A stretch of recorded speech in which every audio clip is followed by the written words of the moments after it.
안녕하세요, 제디피트입니다. 저는 지금까지 제 채널에서 돈 버는 글쓰기에 관해 꽤 많이 얘기를 했습니다. 블로그 키우는 방법, 전자책 만드는 방법, 네이버 프리미엄 콘텐츠 등등. 그렇다 보니까 자연스럽게 돈 버는 글쓰기에 도전하는 분들이 많이 생겼는데요. 아마 이 영상을 보시는 분들도 그러시겠죠. 그래서 오늘은 돈 버는 글쓰기를 처음으로 하시는 분들을 위해서 중요한 스킬을 하나 알려드리려고 합니다. 저는 돈 버는 글쓰기를 크게 두 부분으로 나눠요. 첫 번째 부분은 제목, 두 번째 부분은 본문. 다른 거 다 필요 없이 제목과 본문 이 두 가지만 잘 적으면 돈은 알아서 벌립니다. 돈 버는 글쓰기에서 이 두 가지보다 중요한 건 없으니까요. 이번 영상에선 첫 번째 제목에 대해서 말해보려고 하는데요. 오늘은 제목 짓는 공식 이런 것 말고 더 중요한 내용을 말해보려고 합니다. 공식이야 이미 제 유튜브에서도 몇 차례 말했었고 제 채널 말고 다른 채널들에서도 많이 다루잖아요. 저는 그런 정보보다는 여러분들이 어떻게 하면 제목 짓는 실력 자체를 늘릴 수 있는지 그 방법을 알려드리고 싶어요.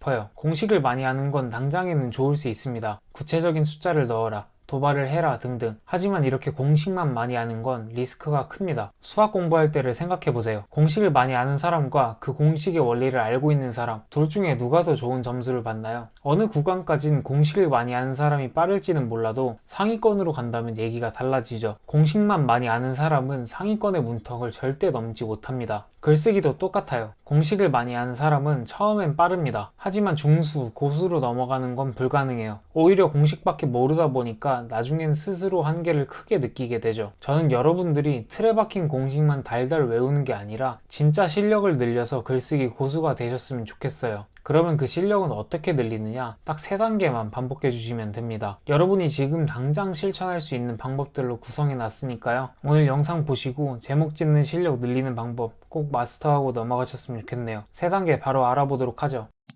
첫 번째는 심리 파악에 도움이 되는 책 읽기입니다. 소비는 이성이 아니고 감성이라고 하죠. 제목을 보고 클릭하는 것도 똑같습니다. 대부분 감성적인 부분에 자극을 받았기 때문에 제목을 클릭하게 되는 거예요. 만약 어디서 어떻게 사람이 감정이 움직이는지 알고 있다면 제목 짓는 것도 훨씬 수월해지겠죠. 인간의 심리에 대해선 이미 수많은 책에서 정리를 해놨는데요. 저는 그 중에서 로버트 치알디니가 쓴 설득의 심리학을 추천드립니다. 지금 제가 들고 있는 책인데요. 설득의 심리학에서는 어떻게 사람을 효과적으로 설득할 수 있는지에 대해서 6가지로 잘 정리해 놨습니다. 사실 지금 우리가 알고 있는 카피라이팅, 제목 공식 이런 원리가 다 이 책에 담기는 거라고 보시면 되는데요. 제목 공식을 공부하기 전에 우선 이 책부터 보신다면 그 공식이 왜 그렇게 만들어졌는지 더 잘 이해가 되실 거예요. 아직 이 책을 읽어보지 않은 분들은 꼭 읽어보시고요. 이 책을 읽었던 분들은 6개월에 한 번씩 읽어보시는 걸 추천드려요. 6개월에 한 번씩 보면 전에는 보이지 않았던 것들이 눈에 들어오는 경험을 하시게 될 겁니다. 두 번째는 관찰하기예요. 사실 진짜 보석 같은 카피라이팅, 우리의 뒤통수를 땅 때리는 제목 이런 것들은 공식으로 정리되어 있지 않습니다. 이런 보석들은 우리가 관심을 가지고 세상을 관찰할 때 얻을 수 있어요. 예를 들어 볼게요. 운세는 생년월일이 아니라 선택한 옷에 따라 달라집니다. 일본의 루미네 쇼핑몰의 카피라이팅인데요. 페이퍼로즈님의 채널에서 소개해준 카피라이팅입니다. 저는 이 카피가 정말 감탄스러웠어요. 그동안 유튜브나 블로그에서는 볼 수 없었던 문장이잖아요. 이런 카피가 공식으로 정리될 수 있을까요? 굳이 정리하려면 정리할 수는 있겠죠. 통념과 반대되는 말을 해라 뭐 이런 식으로요. 그런데 이런 비유나 표현 센스는 공식으로 정리될 수 없습니다. 이런 센스 있는 문장을 쓰려면 우선 최대한 많이 관찰하고 수집해야 해요. 그래도 우리는 정말 운이 좋아요. 요즘은 당장 집 앞 길거리만 돌아다녀도 수많은 간판과 광고문을 볼 수 있잖아요. 심지어는 침대에 누워서 세계적인 기업들의 카피라이팅마저 관찰할 수 있죠. 이미 우리가 관찰할 수 있는 정보는 차고 넘칩니다. 게다가 공짜로 관찰할 수 있죠. 누군가에겐 그냥 지나치는 것들이지만 우리 같은 글쟁이들에게는 둘도 없는 배움의 장이 되는 겁니다. 그러니까 여러분도 식당을 들어가든 헬스를 하러 가든 들어갈 때마다 관찰하세요. 그냥 지나치기엔 너무 아까운 문장들이 많아요. 그리고 이렇게 관찰한 문장들은 꼭 기록하고 응용까지 같이 해주시길 바랍니다. 제가 알려드릴 3번째 방법이기도 한데요. 우리의 기억력은 별로 좋지 않습니다. 오 이거 좋네 나중에 써먹어야지 하고 끝내면 그 카피라이팅은 더 이상 써먹을 수 없게 돼요. 조금 있으면 바로 까먹으니까요. 그래서 우린 항상 기록하고 나였다면 어떻게 썼을까 이걸 고민하는 습관을 가져야 해요. 그래야 기억에도 더 잘 남고 나중에 나만의 방식으로 응용까지 가능한 실력자가 됩니다. 방식은 상관없습니다. 저의 경우 카카오톡 나에게 쓰기를 통해서 기록하는데요. 어느 가게에 들어갔을 때 마음에 드는 문장이 있다면 바로 카카오톡으로 메모를 해둡니다. 그리고 계속 응용을 해봐요. 나였다면 이렇게 썼을 것 같은데 이 문장은 이렇게 바꾸면 더 잘 팔릴 것 같은데 하면서 말이죠. 여러분도 여러분만의 툴을 사용해서 기록하시면 돼요. 그리고 잠깐 시간을 내서 응용해 보시는 겁니다. 완벽하지 않아도 괜찮아요. 응용하는 습관을 들인다고 생각하고 편하게 써주세요. 이렇게 응용한 문장들이 하나하나 쌓이고 습관이 만들어지면 자연스럽게 사고가 열리고 좋은 제목을 짓는 실력이 완성될 겁니다.